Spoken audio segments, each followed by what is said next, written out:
Welcome to my channel and welcome to this video, which is talking about how you can be a Norse witch in England.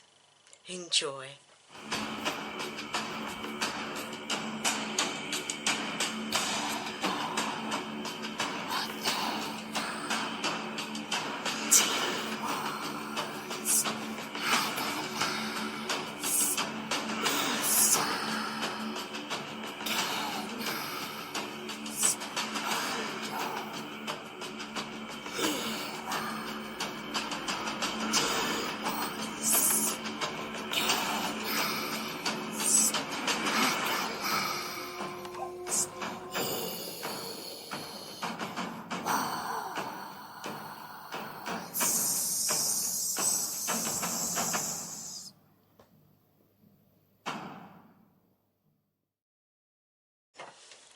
Hi everyone, welcome to my channel, Gothic Witch here. I thought I'd do one today about being a Norse witch in England. A lot of people have said to me, you're a fake, you're not, you can't be a Norse witch. Nobody is saying that they are an actual Norse witch. What they are saying is that they are drawn to the Norse pagan gods, and it feels right to them in their blood, in their ancestry, to want to use these deities in their craft. Now, as far as I'm concerned, it doesn't make you a full-fledged Norse witch. What it does do is give you the influence of Norse witchcraft in your practice.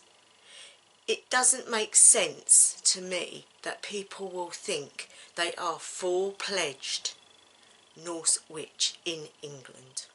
You can practice, but it would be different to someone that lives in Scandinavia or Norway or places like that, or even Germany, because each country has its own regions, it has its own weather systems, and it has its own traditions.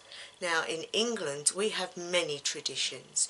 They all come from different times in history, and one of those times is when the Vikings raided and came to England.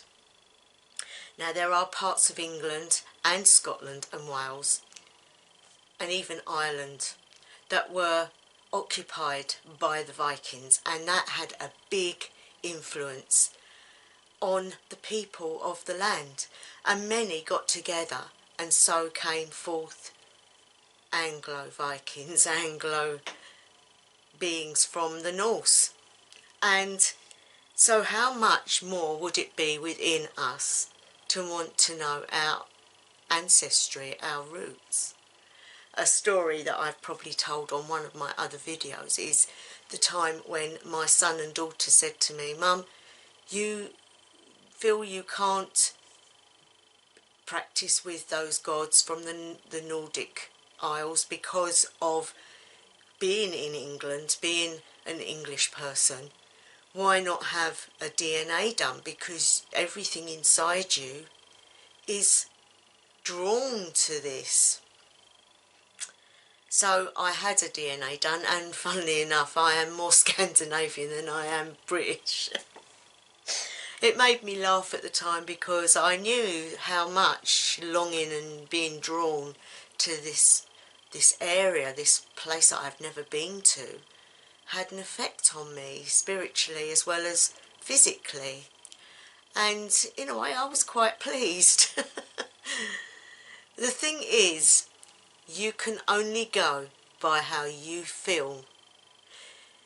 A difference between the type of craft in England and in the British Isles that's being practiced in covens and craft circles is mainly Wicca or traditional British witchcraft. Now, when I was part of that, you are taught how to do ritual, you're taught how to be a priest or priestess, You're taught the occult. You're taught a lot of stuff, but it's not anything, I can't put it into words. If you're the sort of person that has got psychic abilities, that is drawn to the earth, can empathise with the world and what's going on, that wants to, for example, drum or rattle or make noise or be very verbal, travel, meditate, if you're that type of a person, then I would say that the type of witchcraft that is practiced in England is not quite the notch that you need to be in. This is what made me go close to the Nordic, because I could relate to the priestesses of Seidr or Seidr. I could relate to Gulda, which is the singing of the runes. I could relate to their music. I could relate to their way of life. I felt drawn very strongly to the gods and goddesses, which I had never felt whilst I was practicing in the other stuff. So it is something that is within you, the type of person that you are. It's not to do whether you fit in or whether this is right for you or not. I would say write the pros and cons down. What is it that you actually want? Do you want to be in a tradition where everything is wrote down and you learn structures and, you know, everything is done the proper way? Or do you want to be free in your worship and able to research yourself and go what's within you, in your heart and in your soul? Another thing is, people say, well, it's not the same as being a proper Norse witch. Well, of course not. You can only do, for this country, what we're in, we haven't got the beautiful nature. We've got beautiful nature, but it's not as intense as somewhere like Norway or somewhere Siberia or anywhere really. It's very basic in this country, and you can find some nice spots, but not as desolate as places there. So you can't actually feel their elements and feel, we don't get a lot of snow, we don't get things like that. Maybe up north maybe, but not in the southeast where I am. It's concrete city basically, so you have to adapt your practice to where you live and to the seasons that you experience. It's no good doing Horstblot and expecting it to be the same as Horstblot in Scandinavia. But what you can do is take those festivals, take those traditions, take traditions of your area or your family and make something of it. Making it into perhaps something different from the actual Norse witchcraft, but making it more Norse English. There must be maybe a name that I can come up with that we can call it. But because you are worshipping the Nordic gods and goddesses, because you are working with these deities and their ancestry, it makes you part of that Norse tradition. So do you see where I'm coming from? You may not be living in Scandinavia. You may not be experiencing their weather systems. You may not experience their history. But we have our own history, and you can look back over our early kings and queens and you can see the influence that the Norsemen had. We had a few kings that were actually from the Vikings, and Canute was one of them. So we've got quite a strong impression in this country, and there's been integration as well, as I said earlier. So if you do feel drawn to this way, go with it, because it could be that your ancestry is drawing you, and there's nothing wrong in that, my friends. There's absolutely nothing wrong in practicing the way you want to practice. Another point is, the path I'm on is vulva, which is staff carrier, and I feel in my soul, when I'm holding my staff and I am trance-like and I am beating my drum and I am travelling with my ancestors and the animals around me, I know I'm in my right place. When I was doing traditional, it was all regimented and there was no gut feelings or Mother Earth or anything like that. So really, my notch has always been the Norse, but the English Norse. And I say that because we can't be exactly like those people that live there. It's impossible. What we can do is read the Eddas. We can read all the stuff, the sagas. We can take note from it all and try to put it into something that we can make of it in this country. And let's be proud about it. You know, Odin was worshipped in this country, and he was known as Woden. So he travelled everywhere. It wasn't just the Scandinavians and the Norwegians and people like that, and the Germans, and even in Scotland, even in Northern Ireland and Southern Ireland, they had an influx and an influence. Mainly though, the Celts were the ones that were mainly in Scotland and places like that. But you can't have people tell you what is right and what is wrong for you. Everybody's practice is different, and if you feel drawn to something, go with it, because it's something within your soul that's calling you, and that could be your ancestors. I know I'm waffling on today, and this is different to what I was putting out. I had to take the last video down as I had some complaints, and I felt it was only right to take this particular video down on reflection. So I'm sorry if you guys were looking forward to the next one on that. There were reasons why I took it down, and was wrong of me to want to put that up. So apologies there.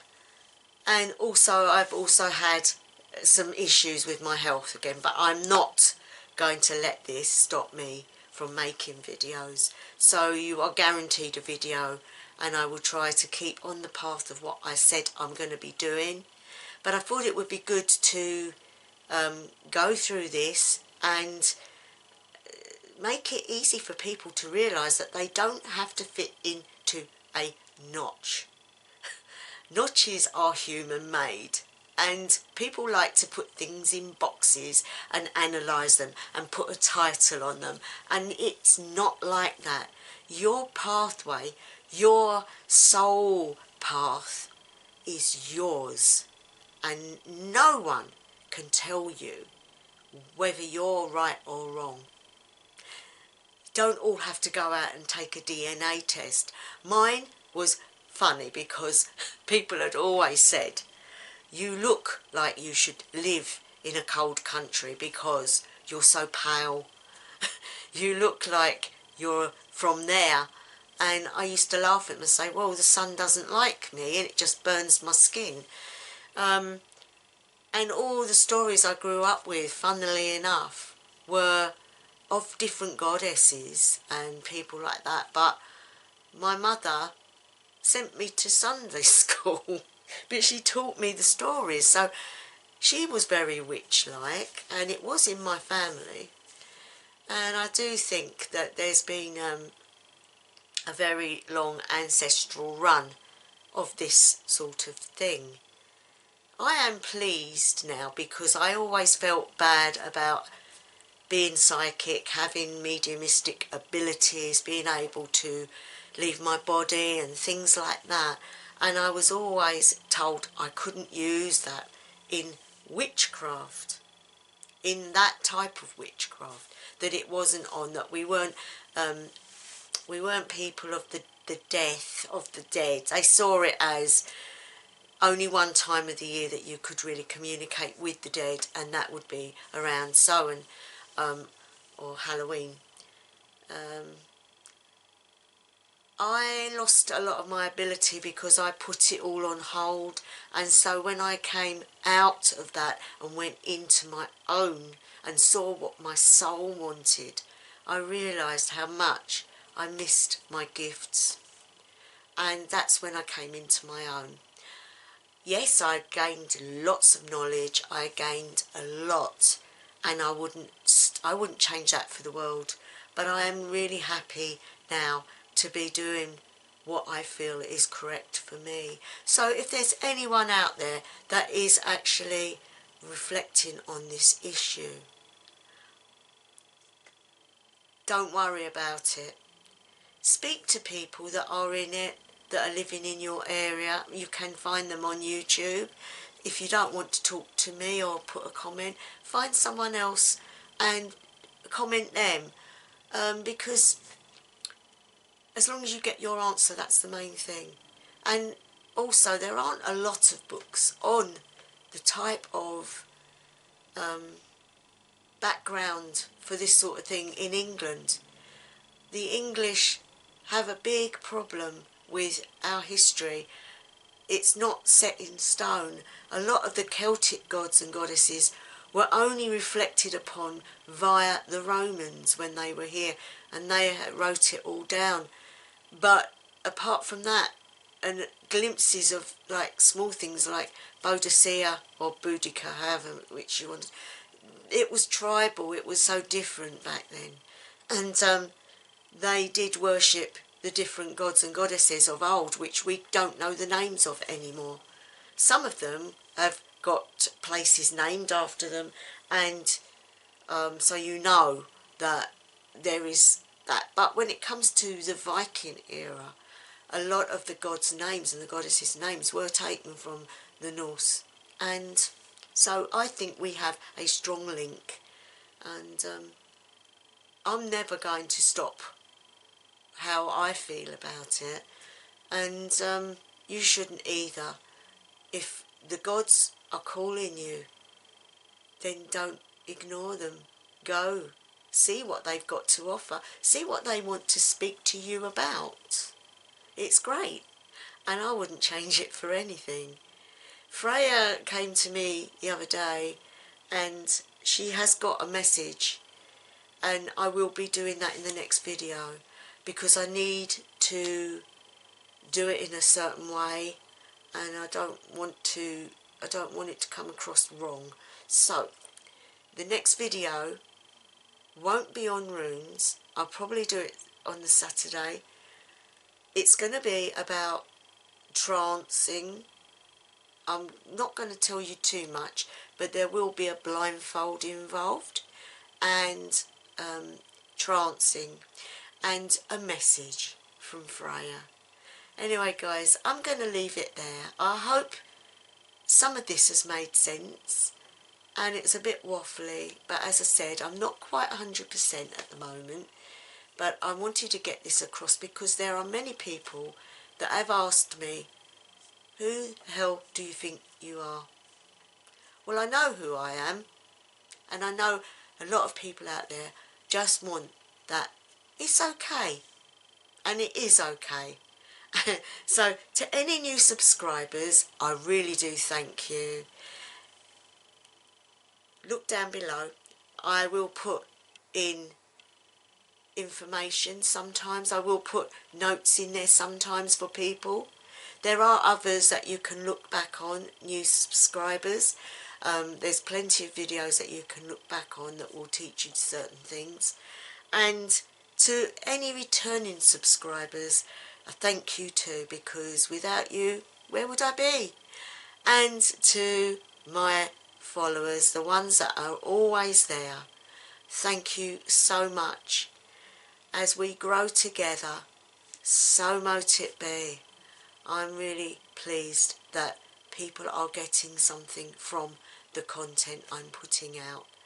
And I'm going to leave it there, guys. I hope this has made some sort of sense. It's something that I just wanted to get out there. Anyway, wherever you are, whatever time, day or night it is, I wish you the best. House of Lang.